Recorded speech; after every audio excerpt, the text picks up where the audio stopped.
The TV course at Film Academy is a postgraduate course for people with a preliminary diploma in computer science and similar. And the application deadline for the upcoming course is May 15th, so if you are interested, please drop us your application. I have more information on these flyers here, and I'm also here doing the session, and you can talk to me after we have seen the presentations. So without further ado, please welcome our first speaker, Björn Mantelars.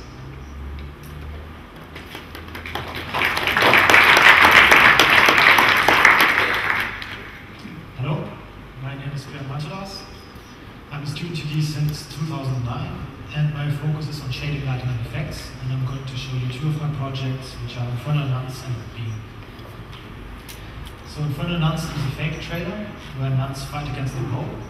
And my task in this project was to create CG, fire, smoke, and a door destruction. And I used for it 3ds Max with fume effects, ray fire, and V-ray.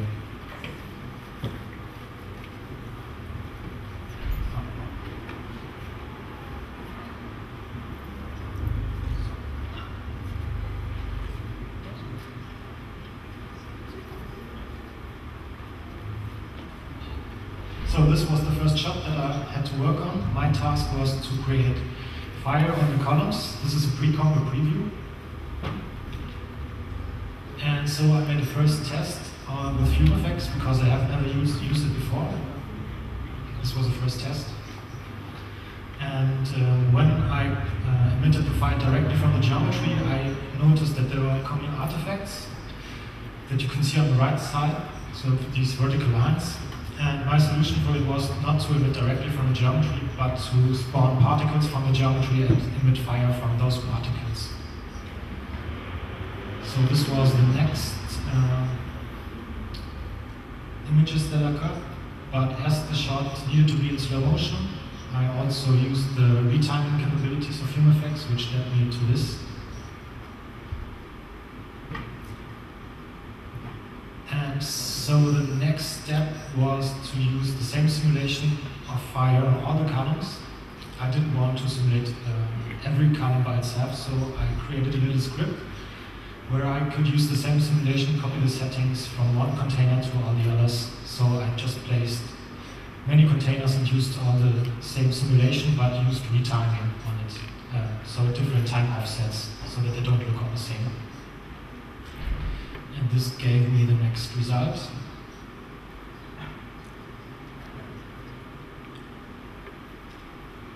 And this is the final simulation that was chosen to be in the film. We rendered out the standard passes by fume effects. Worth noting was that we didn't get the right alpha out of the images. It looked wrong, so we used the 3ds Max standard atmosphere pass that had a different alpha. I don't know why, but it worked better for us. And so this should be the GI pass with V-ray added on top. And this is the final shot.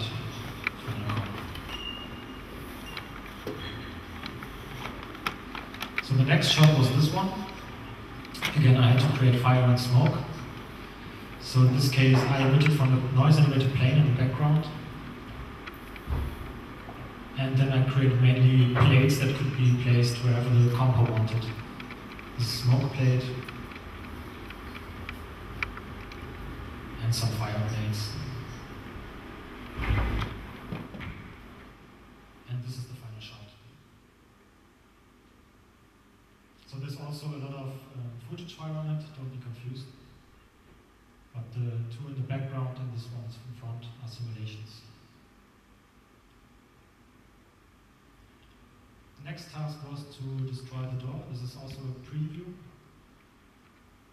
And for that task I used ray fire with physics. And then I added some simulation on top, some smoke. Afterwards, please. And this is the final copy.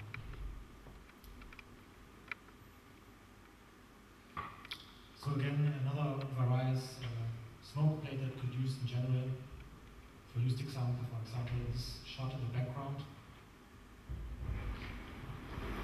And that was it for Infernal Nuns. And my first project at Film Academy actually was an ITFS trailer beam.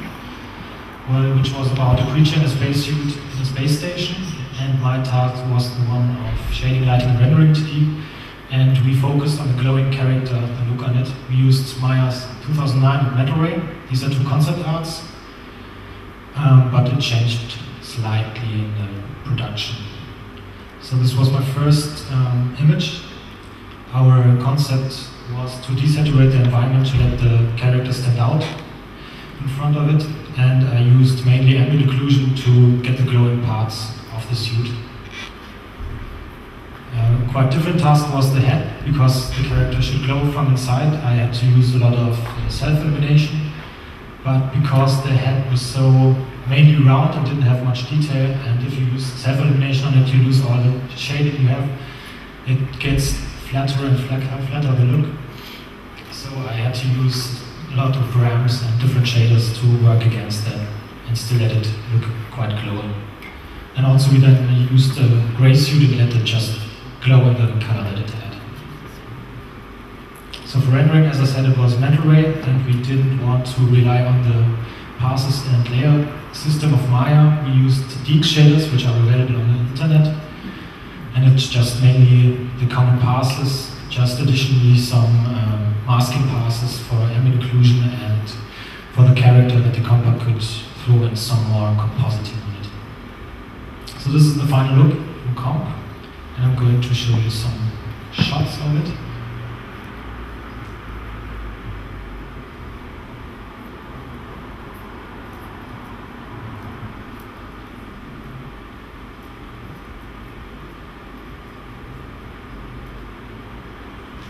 That was it for beam, and additionally I started shader writing. This is a Metal Ray shader that gives you the thickness. You can map colors on the thickness. And I started doing some speed paints, 30 minutes by reference pictures. And additionally I got Carl Steinbuch scholarship with my colleague Martin Munzel, where we created standalone software which is about production planning and pipelining for file management and so on. And that's it from me. Thank you.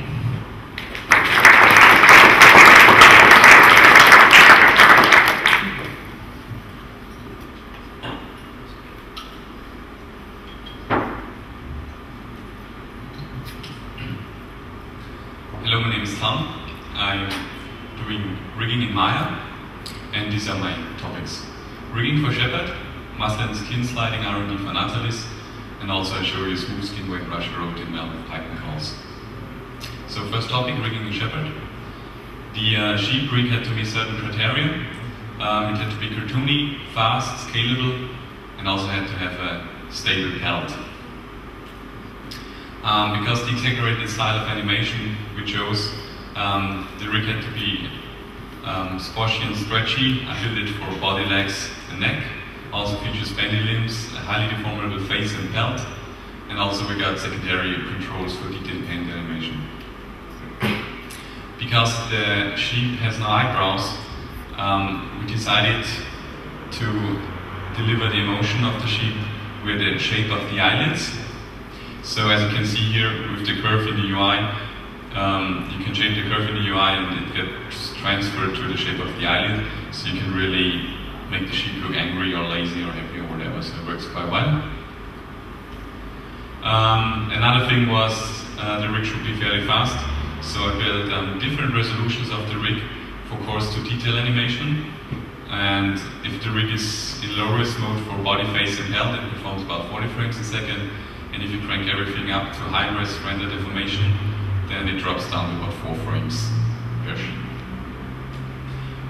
Next thing is, it had to be scalable, so the animator would have the opportunity to just load in 1 sheep or up to 16 sheep.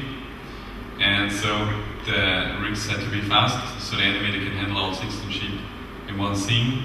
Next thing was that I built a user interface, because if you have 16 sheep in the scene and with all the animation controls for all 16 sheep sound, the user interface is just captured by control objects, so that makes no sense. So I built this sheep UI. The main thing is you have a character selection drop-down menu where you can just select the sheep that you want to animate, and then you have this UI and it features all the normal typical selection modes of Maya with shift and control, and with an additional key, the Alt key, you can also key controls, and you also can reset all the controls back to default values. It also features automatic character set switching and body path switching, and if you want to concentrate on one sheep in the scene and you don't know its name, so just click it, and you can also hook the UI up to that one. And the next thing is the sheep rig switcher, which is also very important. You can switch off and on visibility, controls, resolution, the performance of lids, mouth and fur resolution and fur transparency, which is quite useful if you want to concentrate on one sheep. You just click that one and say, yeah, in the exclusive mode, I want to click visibility off, and it hides everything exclusive to selected one. Or in another case, in the inclusive mode, you just like have this one sheep loaded in there, and if you want to switch off the controls in an inclusive mode, it would switch off everything inclusive the selected one. Next thing was the sheep pelt. Because the sheep pelt is such a big volume and we had very stretchy and extreme animations, it was fairly difficult to get the pelt that it would be in a good shape. So as you can see on the left side, it's just with plain skinning. It does really not a good job in holding the shape and everything. It really is giving bad deformations there, so I came up with a muscle rig. And a few modifications to the muscle rig and stuff, we got the pelt really quite nice holding up, like you can see on the right side. And on top of the muscle rig, you have also additional on-surface controls, so you can really go into detail and animate the pelt. Next thing is muscle and skin sliding R&D for Natalis. So the first thing we thought about was which kind of mesh do we want to form? Do we take just normal topology like you would used to do, or do we design a special mesh for that purpose? So we came up with this muscle mesh, which has the muscle definition already baked into the mesh topology itself. And the benefit of that is that you have a more realistic deformation on the muscle side, and you have more controls over the muscle shapes, and obviously you have a lot less to do when weight painting, because you already got your muscle there and you just paint the area there and it's well defined then. Next thing is to deform the muscle mesh. So I tried two different things. First, a purely joint driven method, which you can see here on the left side. The benefit of that is it's really, really fast. The drawback is you don't have volume preservation or stuff, and you also have to build all the shapes just with a few joints, which means that if you have a more complex muscle, you have to get in there like 4 or 5 joints for each muscle itself, which is really, really a tedious task to do. The next thing I tried was the C-muscle system, which is built in Maya, and the benefit here is that you have the volume preservation built into the system. You also have jiggling and stuff like that. The drawback is that it's really, really slow if you have a lot of muscles in there, and another thing is you have to have a really, really good understanding of human anatomy, otherwise it just wouldn't work. So for our project, we choose the C-muscle system approach.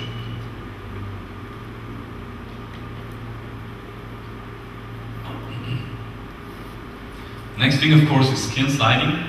We chose an enclave workflow for that. So first thing, we have our fully animated muscle mesh. And on top of that muscle mesh, we wrap to form a high-resolution mesh with an even distributed topology. That is crucial for enclave, so it behaves everywhere more or less the same. And on top of that wrap to form high-res mesh, we then simulate an enclave mesh with a sliding surface constraint. So this helps really well in relaxing the mesh while it's deforming. As you can see in this video, on the right hand side is the wrap deformed one, and you have really, really ugly skin deformations here at the elbow areas, also at the bicep and tricep areas. And when simulating on top of that with the enclave mesh, it really relaxes the mesh and tucks a little bit on the skin from everywhere to get it smoothed out nicely. And as you can see, you get really a nice feeling of muscle sliding under skin. Last topic is a smooth skin wake brush. So that's basically a custom scripted brush I wrote in Python calls. And the purpose of that one is just to smooth weights. So skin weighting was always tedious when it comes to smoothing. The smooth brush wouldn't work so nicely if you don't know what you're doing. So I came up with this idea to just write a custom brush, and I demonstrated here this little clip. So if you're in active normalization mode and you just want to smooth something, and you go there and smooth it, then you basically destroy the skin weighting, so it's not getting smooth. If you're in post-normalization mode and you want to smooth something, it's not getting smooth either. You have to smooth all the different influences on that area you want to smooth, so it's a tedious task to do. On the other hand side, with my brush, you just go there and click there, and with a few strokes it's perfectly fine and smooth. So I'm finished and it's really, really nice and smooth. So why is that? That's because with my brush I go in there and for each vertex I smooth every single influence on that vertex at the same time. The my smooth brush just does it on one influence at a time, but I do it on each influence at one vertex, so you get a really, really nice smooth weight transition immediately, and you don't have to worry about weight normalization because it's built into the system, because I do everything at the same time. And obviously it really, really saves a lot of time and a lot of pain when it's moving weights. If you like that one, you can also get it on Creative Crash. So that's it for me. Thanks for your attention.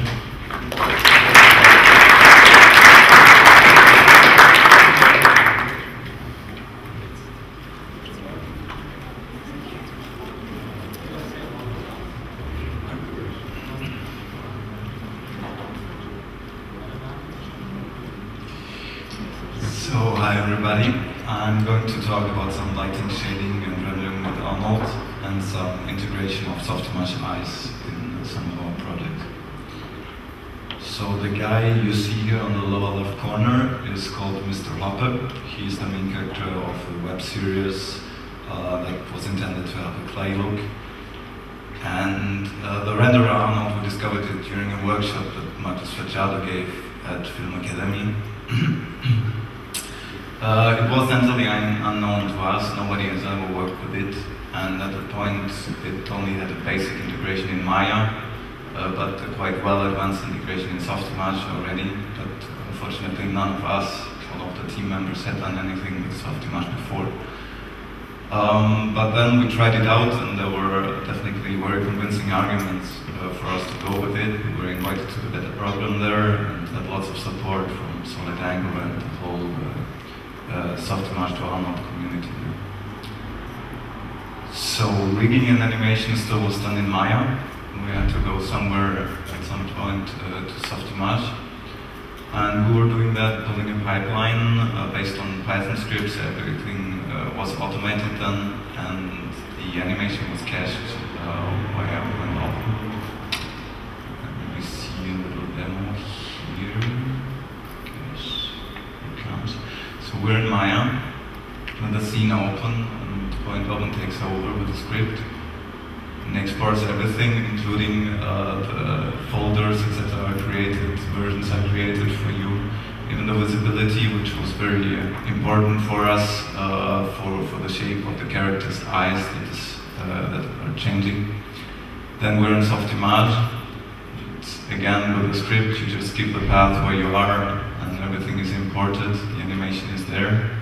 Next step is to import all the shaders, also via script again. So shaders are there, and then you can render directly the scene. First steps, of course, look finding. Here you see two of the very first images we produced on this project. And you see also that the character was quite developed even during the project. So this was the starting point. And it still doesn't have that clay look, so we went in and did a lot of ZBrushing with like custom brushes for all the fingerprints and the scratches to get this handcrafted look. And then for the rendering output, there were about 12 passes. So everything standard, basically, with the standard AOEs, and everything, it's 3 episodes in total that has been done in stereo as well. So we will see a breakdown right now.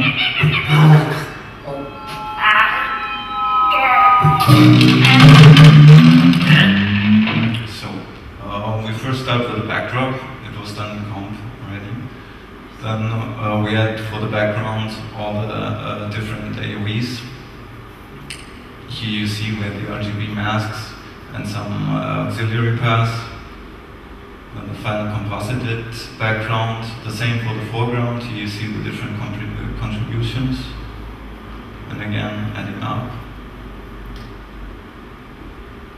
Again, RGB mask and auxiliary, and then you have to find no that counts as well, some volume, some particles.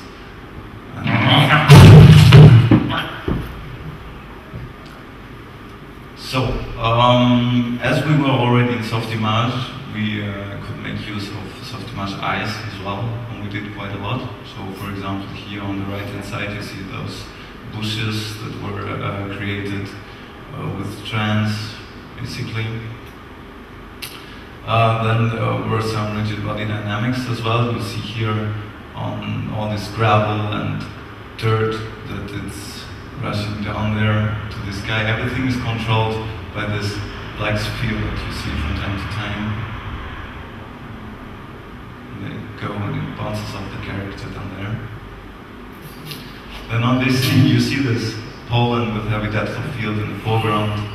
And also all of the placements here, all the grass and the wheat field in the back was done randomly with ice, just by back basically. So you paint where you want grass and you paint like how long you want the grass to be. And then one more, there's these clouds that you see here, and the character's facing away. Very simple particle setups actually.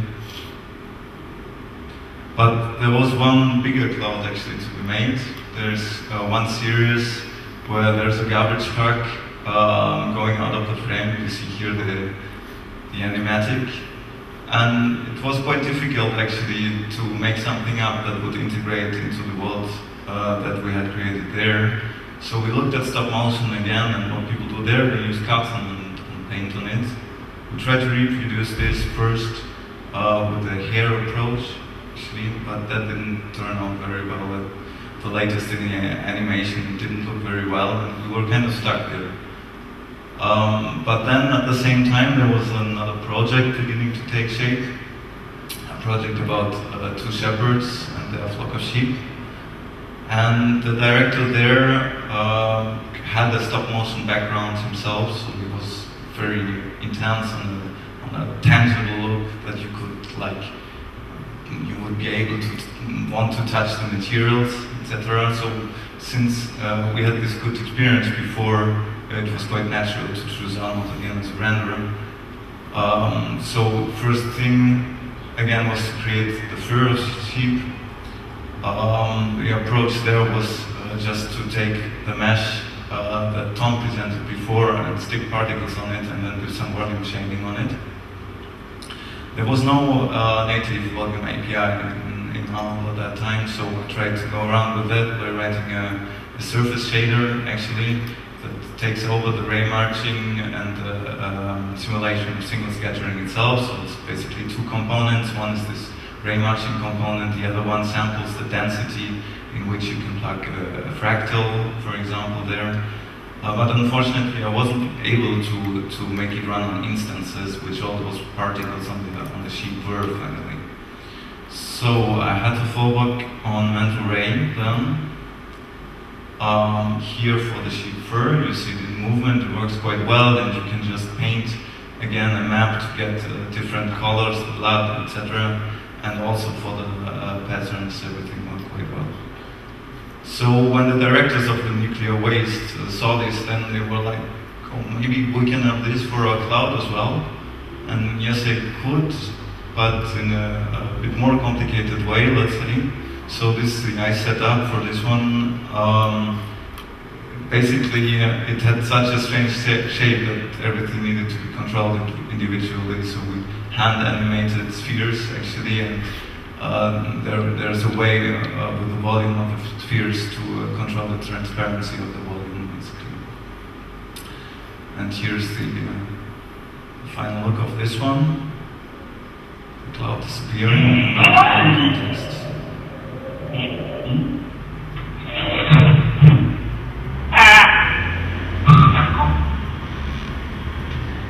So it worked well for the cloud. It worked as well for the sheep, I think, at least. So here you see the turntable where we are now. This is still work in progress, though. So the fur is rendered with Mantelars and everything else with Arnold there. And here you can see the motion. Also there it behaves quite well with the deformations. And then we went further to do some tests on the landscape as well. Here the hair is generated via Studio Nest's Melena plugin. So it's hair basically in strands, which were rendered very nicely as well. And additionally, we could do things that you see here, like interaction between the shoes and the grass. So this is the way we're going to go now. And here you can see the turntable is called Schäfer's. So this again is all Arnold. His purple counterpart. Also in movement, there the cloth actually is simulated by Tom again. And here in this scene, you see the two shepherds from close. And actually what you can see here is that all over their coats there's actually hair to make it look more natural. So there's everything in here. There's subsurface scattering on their faces, there's displacement, there are the beards, the hair on the coats, and still rendered very, very fast. So if you didn't see Herr Hoppe and the nuclear waste yet, there's still one more talk about it tomorrow. At 2 p.m. and it will be in stereo as well.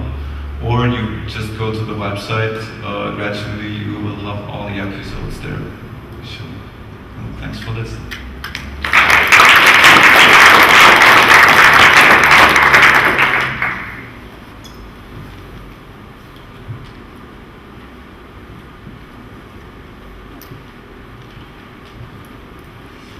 Hello everybody, my name is Parzival Röthlein, and today we'll talk about cartoon rigging and pipelining. But first I want to give you an overview about the project I've worked on last year at Film Academy and what I did in each of them. So as you can see, I'm mostly into rigging and scripting, especially in the project in the center, where I spent the most time with, so that's the focus of my talk also. So the project is called 366 Tage. It's a 10-minute diploma short by Schäfer. And the main challenges for me were fast and functional rigs. So the animators wouldn't have to playblast their work-in-progress animation, but instead could work in the viewport of Maya. And then also a rigging pipeline for the 5 main characters, which had similar requirements, so I didn't want to rig them all, each by hand. So this was my workflow. First I have to get all the requirements. If you have some experience, then you have some general requirements on your rigs, related to a rigging guideline or something. And then of course the project-specific requirements or cartoony or realistic your characters are, what kind of motion they have in the film. And the least important point are also some animator-specific requirements. So if you have a more technical animator, they like to have more abstract channelbox attributes to control in the rig, while others don't like those. But since they're also more than one animator, usually it's not that important. And then for the solution, maybe if there's a lot of time pressure, you just have to use any, or the best of the ones you know. But when studying, the good thing is that you can just test all possibilities, so you get to the best result for your project. And often the features come with performance costs, and because the rigs should be fast, I often just went to the director and showed him the feature. Because I did test all setups, I could just show each of them to him and let him decide which one he wanted. And then if you have your solution, you can implement it by hand, as I said, but because there are 5 characters, I didn't want to do that. So for the faces, I did modules, by which I mean just clean my scenes where you have the rig and import it in your actual character scene and adjust it.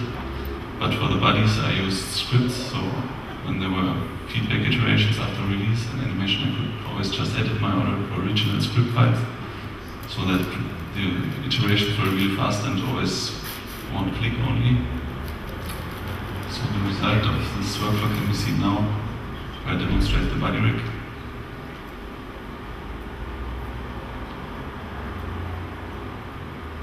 And generally it's always IKFK for the head, not for the spine, and you could scale it everywhere, so because it was somewhat cartoony and automated volume or manual, and some IK features for the cartoony animation. And bendiness and squash again.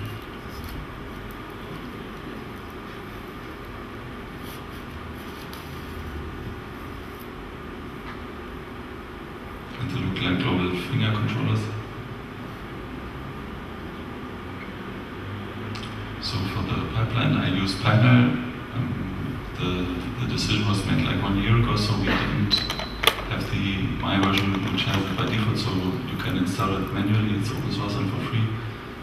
And the big advantages for a project like this, if you do a lot of scripting, the object orientation and stuff like that is really handy. And the auto-rigger can be seen on the right, is modular, so there are modules for the head and stuff like that. So you can combine it how you want to, and it's better to work like that when we edit the scripts and stuff like that. So also I wanted to make the setups very flexible, so I always thought which option may be useful in other projects, but the amount of effort and work and complexity sometimes rose rather fast because the options often influence each other, so you should be aware of that, and afterwards I wouldn't do it that way again. I would just do no options and just the ones that I notice are absolutely required. And in the next clip you will see the workflow for me for the script. So I always had the scene where I did the stuff by hand, which were just the skin joints and the face rig, and then I execute my script, which creates the body rig. So now the rig is there. This is just the user interface, the options were set with the script again, so I didn't have to do it. And this is just another hand setup I created, but that wasn't used in the film. I only created it for maybe another project. So this is the result. Some characters had some specific requirements, so sometimes I had to create small scripts extra, so the iterations were still one click, but it wasn't too much. And then, of course, I had created the Schäfer for the animators, and the next clip you will see the IKFK snap for the limbs and corrective blend shape workflow, so the animators could always tweak the geometry and animate those tweaks and edit them, and an animation user interface.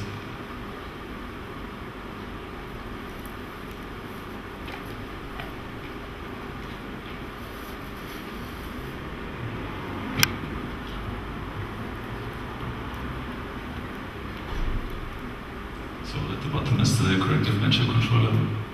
With the Schäfer, you just click create and then you edit your geometry, and now you can also edit it so it does not become a constructive workflow.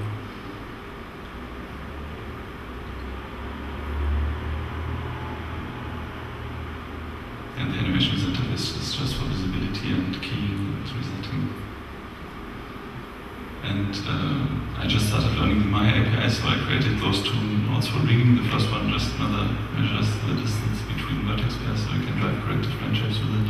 You could also use like surface constraints, but those are a lot slower.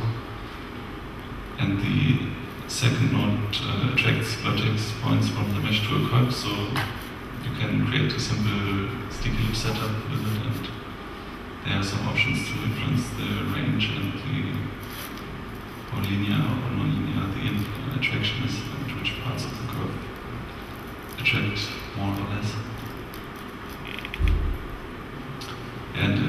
lastly at Film Academy I will focus on the Maya API because it's a lot of fun and I want to learn it, and also to begin scripting for 3 other shorts.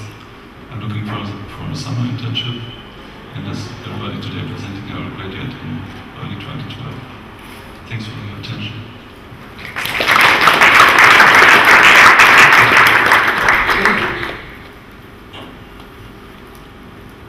Hello and welcome to my presentation. My name is Karsten Wagenknecht and I'm a technical dialogue student at Film Academy. My interests are shading, lighting and compositing.